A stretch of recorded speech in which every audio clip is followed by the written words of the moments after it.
Welcome to Kitchen Table Conversations, a series of short and shareable conversation starters for those of us who have or love and support people with a complicated and beautiful brain. Here's your host, Angela Geddes. Hi, everyone, and welcome to another edition of Kitchen Table Conversations. So thankful that you've decided to once again share some space with me today, or maybe this is your first time. And if it is your first time, I hope you appreciate the importance of these conversation starters and the real need there is, in my opinion, to bring these conversations home to our own kitchen tables and also to share these kitchen table conversation starters so that there are more and more of these kinds of conversations. For those of you who may not know, I am a social worker in private practice with a particular interest in people who are often misunderstood.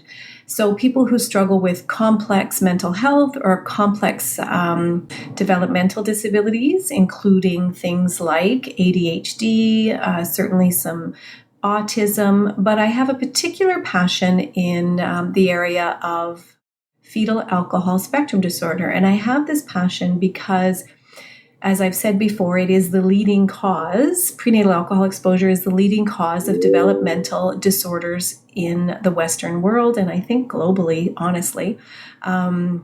But yet, it is more prevalent than autism, cerebral palsy, Tourette's syndrome, and Down syndrome combined, yet we don't know that as a society and as a system.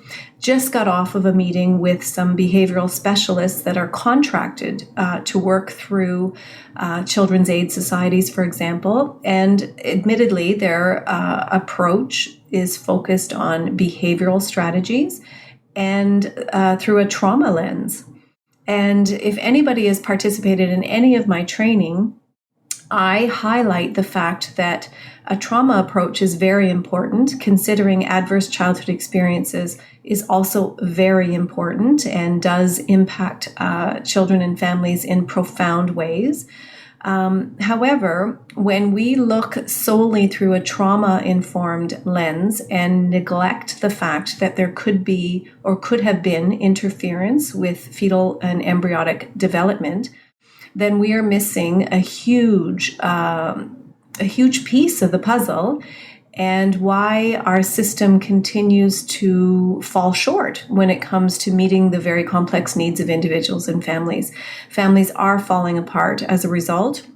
And I think it's really important to understand that 98%, I'm going to say that again, 98% of people who would qualify for an FASD diagnosis do not have one.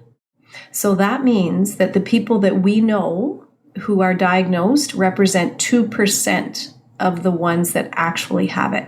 So when we say the prevalence rates are 1 in 25 or 4% of our population, that means there's 1 in every classroom, at least 1 in every classroom, and probably more. So FASD is in all of our circles, and I was just honored to be a big part of yesterday and Tuesday's conference here in the London region. We had people from all over the globe attend virtually, which was just amazing. And again, I was very honored to present on opportunities to build system capacity in terms of multidisciplinary team assessment. So there's some training available, free training available to people in Ontario who are interested in building their skills, their clinical skills in assessment services for people with very complex needs.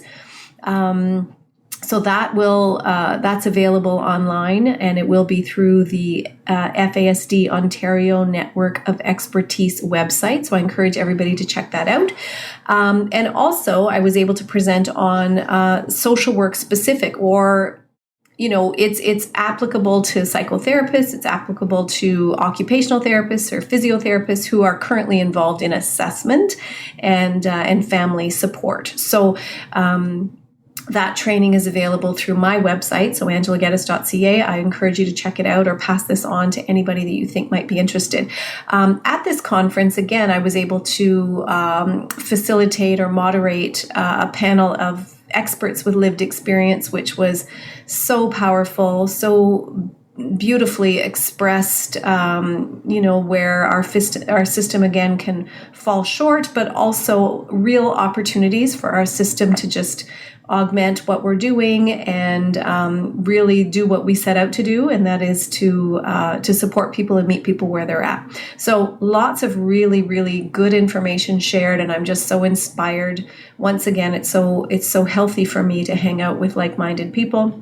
But also recognizing that we need to broaden the audience, because so many people do not realize that fetal alcohol spectrum disorder is a part of their own personal circles and certainly their professional circles, and that whether we know it or not, we are supporting people with prenatal alcohol exposure. And so again, just off this meeting, recognizing that people who are called in to deal with behaviors that are challenging are not trained in this area and not aware of the complexities and how we need to do things differently, and recognize that this is a brain-based condition, and that there's a good chance that there's going to be all kinds of other diagnoses. And there are comorbidities for sure, mental health concerns, lots of anxiety and depression, and OCD kind of tendencies. But we're also going to see misdiagnoses like post-traumatic stress disorder, ODD, oppositional defiant disorder.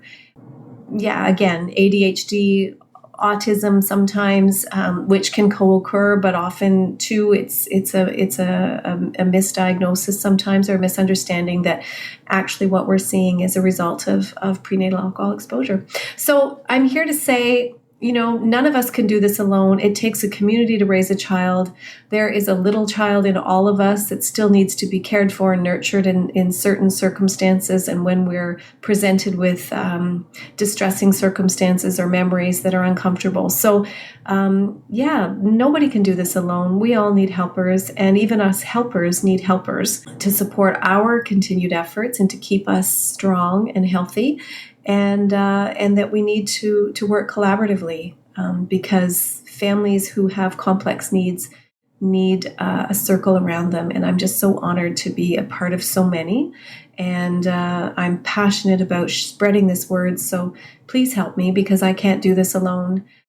Nobody can do it alone. And we need to broaden our audience beyond FASD specific expertise, because I can tell you, we do not need to be experts in order to be really, really helpful. So thanks so much for tuning in. Have a wonderful week. Angela.